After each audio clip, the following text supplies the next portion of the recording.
বিষ্ণুপুরের পৃথক দুটি পথ দুর্ঘটনা। এই দুর্ঘটনায় মৃত দুই, আহত এক। মৃতদের মধ্যে একজন ওন্দার বিট অফিসার বলে জানা গিয়েছে।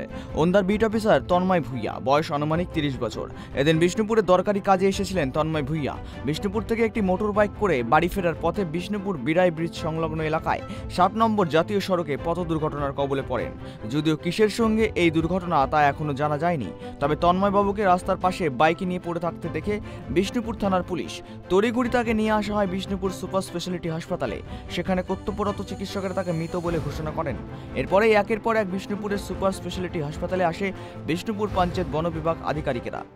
দেখুন, আমি এইমাত্র যা জানতে পারলাম, খবর শুনে আমিও ছুটে আসলাম যে বিষ্ণুপুর থেকে ওন্দা যাওয়ার পথে বাইকে অ্যাক্সিডেন্ট হয়েছে এবং আমি স্পটে যাই। সেখানে গিয়ে দেখতে পাই যে ওখান থেকে হসপিটালে ট্রান্সফার করা হয়েছে এবং হসপিটালে এসে দেখি ডাক্তারের সঙ্গে কথা বলে যে বলে স্পট ডেথ হয়ে গেছে। তো উনি হচ্ছে তন্ময় ভূঁইয়া নাম, আমাদের বিট অফিসার। বিটের চার্জে আছেন উনি, এখন ওন্দা হেডকোয়ার্টার বিটে। তার সঙ্গে হয়তো অ্যাডিশনাল ওই আপনার চিঙ্গানি বিটেরও চার্জে আছেন আন্ডার ওন্দা রেঞ্জ। সেটা এখন ইনকোয়ারি সাপেক্ষ। আমি তো এইমাত্র খবর পেয়ে জাস্ট আসলাম হসপিটালে। ডাক্তারের সঙ্গে ডিসকাস করে জানতে পারলাম যে স্পট ডেথ হয়ে গেছে। পরিবারের পাশে আছে ডাক্তার? হ্যাঁ, আমরা আসছি, সবাই এসছি, আমরা দেখছি ব্যাপারটা। পুলিশ প্রশাসনকেও জানানো হয়েছে, ব্যাপারটা দেখছি আমরা। এরপর হাসপাতালে এসে পৌঁছায় বিষ্ণুপুর পঞ্চায়েত বন বিভাগের এডিএফও। তিনি ট্রাইব টিভির ক্যামেরায় মুখোমুখি হয়ে জানিয়েছেন কিভাবে দুর্ঘটনা ঘটলো তা তদন্ত শুরু করেছে পুলিশ। তবে তার সহকর্মীর মৃত্যুতে তিনি সমবেদনা জানিয়েছেন এবং পরিবারের পাশে বন দপ্তর রয়েছে বলে এমনটা তিনি জানিয়েছেন। আমি এখন বিষ্ণুপুর সুপার স্পেশালিটি হাসপাতালে এসেছি। এই 1 ঘন্টা আগে আমি খবর পেলাম যে আমাদের ওন্দা রেঞ্জের ওন্দা হেডকোয়ার্টার বিটে পোস্টেড ছিলেন তন্ময় ভূঁইয়া। ওনার 1 ঘন্টা আগে, মোটামুটি 1.25 ঘন্টা আগে, বেরাই ব্রিজের কাছে শুনলাম আমরা কি রোড অ্যাক্সিডেন্টে ডেথ হয়েছে, অন স্পট ডেথ জানা যাচ্ছে। তো ওনাকে লোকাল পুলিশকে খবর দিয়ে এইখানে নিয়ে এলো, বডিকে হাসপাতালে দেওয়া হয়েছে।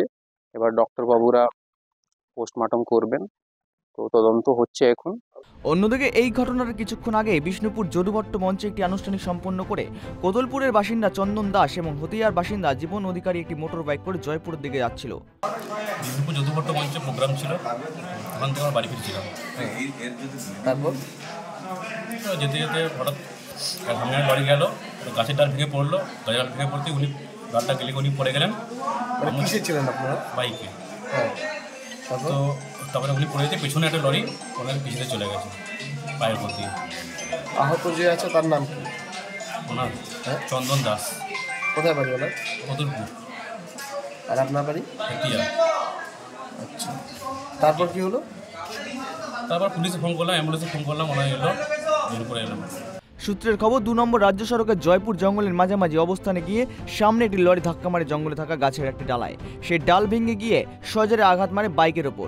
বাইক থেকে চন্দন দাস এবং জীবন অধিকারী ছিটকে পড়ে রাস্তায়। দুর্ভাগ্যক্রমে পেছন দিক থেকে একটি লরি এসে চন্দন দাসের পায়ের উপর দিয়ে চলে যায়। গুরুতর আহত অবস্থায় দুজনকে নিয়ে আসা হয় বিষ্ণুপুর সুপার স্পেশালিটি হাসপাতালে। সেখানে চন্দন দাসের অবস্থার অবনতি হলে চিকিৎসকেরা তাকে অন্যত্র রেফার করে। পরিবারের লোকজনের পক্ষ থেকে জানানো হয় তাকে বর্ধমান মেডিকেল কলেজে নিয়ে যাওয়ার পথে রাস্তায় মৃত্যু হয়েছে।